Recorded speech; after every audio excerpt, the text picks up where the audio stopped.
যদি কেউ করে, অর্থাৎ একই পশুতে যদি কোরবানি ও আকিকা দুইটা একসাথে করা হয়, তো সেক্ষেত্রে কোরবানি ও আকিকা একসাথে হবে কিনা, মূলত এই বিষয়ে আমাদের আজকের আলোচনা।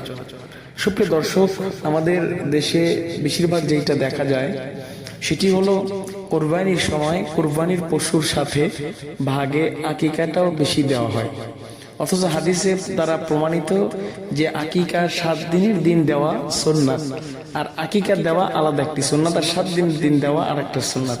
তো অনেকের সামর্থ্য হয় না বা সেরকম সুযোগ হয় না, সে কারণে অনেকে কিন্তু কোরবানির সময় একটি গরু কিনলে গরুর সাথে কোরবানির ভাগও থাকে, আকিকার ভাগও থাকে।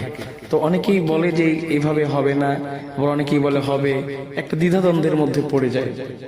তো এটার সঠিক সমাধান হলো, আকিকা ও কোরবানি যদি একই পশুতে ভাগে কেউ দেয়, অবশ্যই আকিকা আদায় হবে, এতে করে কোনো সমস্যা হবে না, আকিকাও হবে কোরবানিও হবে।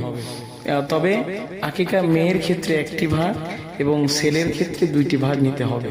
আশা করি ভিডিওটি বুঝতে পেরেছেন। ভালো লাগলে অবশ্যই লাইক, কমেন্ট, শেয়ার করবেন।